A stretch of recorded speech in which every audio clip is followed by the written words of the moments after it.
በበጀት ዓመቱ መስኖ እናለማዋለን ብለን በቅድ ያዝነው በነባርና በአዲስ ከፋፍለን ለማቅረብ ስሞክር አጠቃላይ በነባር ባለፈው በጀት ዓመት የለማ 3765 ሄክታር አለን። በዚህ በጀት ዓመት ደግሞ ወደ 2687 ወይንም አጠቃላይ በሽፋን ደረጃ ወደ 71.36% በማሳደግ 6452 ሄክታር ማሳ በመስኖ እናለማለን ብለን ነው በቅድ ይዘን እየተንቀሳቀስን ያለነ። እስካሁን የተለያዩ ስራዎችን ለመስራት ተሞክሯል። የመጀመሪያው ስራ የማሳ መልማት የሚችል የማሳ ልየታ ስራን የሰራ ነው። ነባሩን 3565ቱን ሙሉ በሙሉ ለይተን ወደ ስራ ያገባንበት ሁኔታ ነው ያለው። ከአዲሱ 2687 ሄክታር ውስጥ ደግሞ እስካሁን ባለው ወደ 1780.5 ሄክታር ለይተናል። በድምር በሁለቱ 5545 ሄክታር ወይም የቅዱን ጠቅላላ 86% ሄክታር የሚሆን ለይተን ጠቅላላ ከተለየው ውስጥ ወደ 4628 ሄክታር ወይም የቅዱን 71% የሚሆነውን በጥቅል የእርሻ ስራ የከወንበት ሁኔታ ነው ያለው። ከዚህ ውስጥም እስካሁን ባለው አጠቃላይ እንግዲህ እስካሁን ባለው በእኛ እንደምታውቁት ዝናቡ አልወጣም።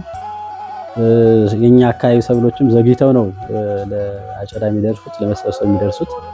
የማሳ ልየታችን ያልታጨዱ ሰብሎችን ጭምር እና ወደ መስኖ ገብተው ሊለሙ የሚችሉትን ጭምር እየለየን ያለ ስለሆነ እስካሁን ባለው በዘር ደረጃ ወደ 3055 ሄክታር የሚሆነውን ወይም የቅዳችንን 47% የሚሆነውን በዘር የተሸፈነበት ሁኔታ ነው ያለው። እንግዲህ አጠቃላይ ከመስኖ ከምናለማው ማሳ ውስጥ ደግሞ በተለየ መንገድ ፖለቲካሊም ትርጉም ተሰጥቶት የስንዴ መስኖ ስንዴ ልማት ላይ ትኩረት ተሰጥቶ ርብርብ እየተደረገ ነው ያለው። ከጠቅላላ ቅድም ካነሳሁት 6452 ሄክታር ውስጥ ወደ 4500 የሚሆነውን በስንዴ ሰብል እንሸፍናለን ብለን ነው በቅድ ይዘን እየተንቀሳቀስን ያለነ። እስካሁን ባለው በልየታ ወደ 3737 ወይም የቅዳችንን 83% የሚሆነውን ለይተናል በስንዴ የሚለማ በሚል።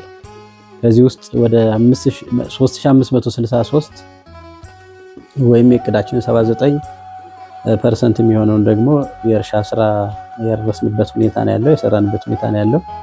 በተመሳሳይ እስካሁን ባለው በስንዴ ለመሸፈን የተሞከረው 2364 ሄክታር አካባቢ ወይም የቅዱን ጠቅላላ 52% የሚሆነውን ለመሸፈን የተሞከረበት ሁኔታ ነው ያለው። በዚህም በዘር ስራው ወደ 8976 የሚሆኑ አርሶ አደሮችን ለማሳተፍ የተሞከረበት ሁኔታ አለ ማለት ነው። እንግዲህ ጥቅል እነዚህን በጠቅላላ በመስኖ የሚለማውንም የስንዴ የመስኖ ስንዴ ላይ የሚለማውንም የተለያዩ ግብዓቶችን በመጠቀም ነው እያለማን ያለው። ለነዚህም ይሆን ወደ ዳፕ ወደ 5900 ሄክታር ማለት ኩንታል አካባቢ፣ ዩሪያ ደግሞ ወደ 4073 ኩንታል በድምሩ 9976 ኩንታል ማዳበሪያ እንጠቀማለን ብለን ነው በቅድ ይዘን እየተንቀሳቀስን ያለነ። እዚህ ከሰላሙ መታጣት ጋር ተያይዞ አርሶ አደሩ ከመፍራት እንዲህ በወቅቱ አለመምጣት አለ። እስካሁን ባለው ግን ዳፕ ወደ 1743.5 ዩሪያ ደግሞ ወደ 1199.5 በድምሩ 2943 ኩንታል የሚሆን ማዳበሪያ መጠን ለዚህ ለተዘራው ሰብል አገልግሎት እንዲውል የማድረግ ስራ ተሰርቷል ማለት ነው።